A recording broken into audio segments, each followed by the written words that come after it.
Ассалаумағалейкум достар, сіздермен Қытайдан сәлемдеме арнасы. Бүгін бізде ең ұзақ жол жүрген сәлемдемелердің бірі. Мен қолыма 63 күнде тиіп отыр.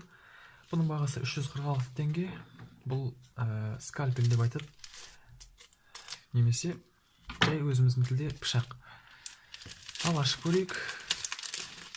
Көптен күткен сәлемдемемізді. Ішінде басқа ештеңе жоқ.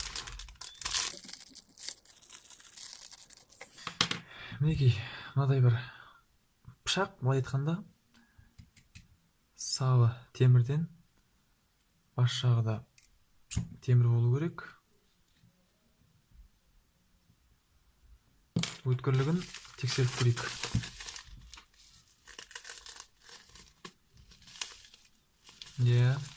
Өткір. Енді қаншалықты жұмыс істейтінін көре жатармыз оны. Мүмкін бір-екі рет кескеннен кейін жүзі қайтып қалар. 346 теңге тұратын бұл сәлемдеме. Сапасы жаман емес. Мына жерде бүйтіп басындағы лезвиелерді ауысу керек. Мінекей. Мына жақта 10 тал болу керек болатын, қателеспесем.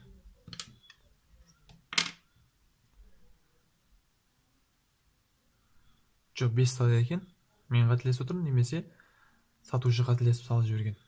5 тал артық лезвиесімен бірге бүйтіп ауыстырамыз.